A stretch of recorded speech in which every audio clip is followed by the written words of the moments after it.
ప్రసంగి గ్రంథము 2వ అధ్యాయము. కాని నిన్ను సంతోషము చేత శోధించి చూతును, నీవు మేలు ననుభవించి చూడుమని నేను నా హృదయముతో చెప్పుకొంటిని. అయితే అదియు వ్యర్థ ప్రయత్నమాయెను. నవ్వుతో నీవు వెర్రిదానవనియు, సంతోషముతో నీ చేత కలుగునదేమి అనియు నేనంటిని. నా మనస్సు ఇంకనూ జ్ఞానము అనుసరించుచుండగా, ఆకాశము క్రింద తాము బ్రతుకు కాలమంతయు మనుష్యులు ఏమి చేసి మేలు అనుభవింతురో చూడవలెనని తలచి, నా దేహమును ద్రాక్షారసము చేత సంతోషపరచుకొందుననియు, మతిహీనత యొక్క సంగతి అంతయు గ్రహింతుననియు నా మనస్సులో నేను యోచన చేసుకొంటిని. నేను గొప్ప పనులు చేయబూనుకొంటిని. నా కొరకు ఇండ్లు కట్టించుకొంటిని, ద్రాక్ష తోటలు నాటించుకొంటిని. నా కొరకు తోటలను, శృంగార వనములను వేయించుకొని, వాటిలో సకల విధములైన ఫలవృక్షములను నాటించితిని. వృక్షముల నారుమళ్లకు నీరు పారుటకై నేను చెరువులు త్రవ్వించుకొంటిని. పనివారిని, పనికత్తెలను సంపాదించుకొంటిని. నా ఇంట పుట్టిన దాసులు నాకుండిరి. యెరూషలేము నందు నాకు ముందుండిన వారందరికంటే ఎక్కువగా పశుల మందలును, గొర్రె మేకల మందలును బహు విస్తారముగా సంపాదించుకొంటిని. నా కొరకు నేను వెండి బంగారములను, రాజులు సంపాదించు సంపదను, ఆయా దేశములలో దొరుకు సంపత్తును కూర్చుకొంటిని. నేను గాయకులను, గాయకురాండ్రను, మనుష్యులిచ్చయించు సంపదలను సంపాదించుకొని బహుమంది ఉపపత్నులను ఉంచుకొంటిని. నాకు ముందు యెరూషలేము నందున్న వారందరికంటెను నేను ఘనుడనై అభివృద్ధి నొందితిని. నా జ్ఞానము నన్ను విడిచిపోలేదు. నా కన్నులు ఆశించిన వాటిలో దేనిని అవి చూడకుండా నేను అభ్యంతరము చేయలేదు.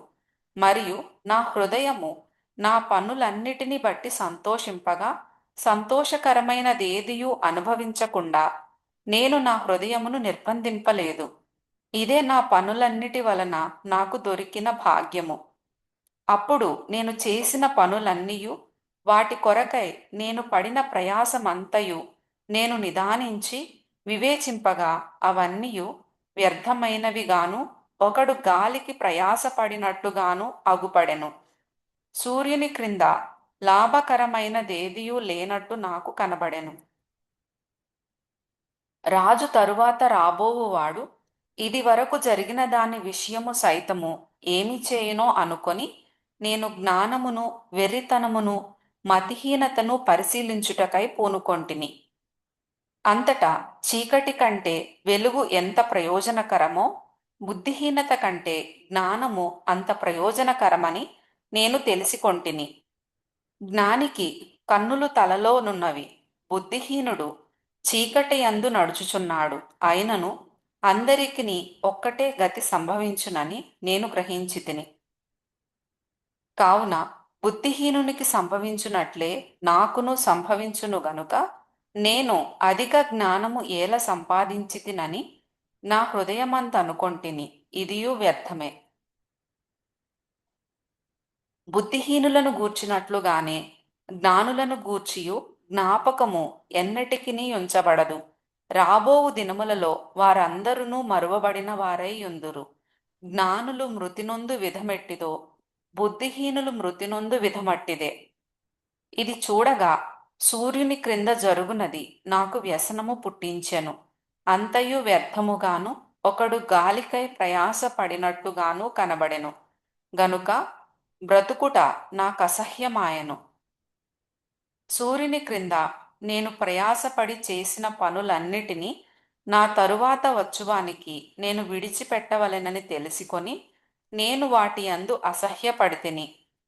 వాడు జ్ఞానము గలవాడై యుండునో, బుద్ధిహీనుడై యుండునో అది ఎవనికి తెలియును. అయితే సూర్యుని క్రింద నేను ప్రయాసపడి జ్ఞానము చేత సంపాదించుకొన్న నా కష్టఫలమంతటి మీదను వాడు అధికారి అయి ఉండును. ఇదియును వ్యర్థమే. కావున సూర్యుని క్రింద నేను పడిన ప్రయాసమంతటి విషయమై నేను ఆశ విడిచిన వాడనైతిని.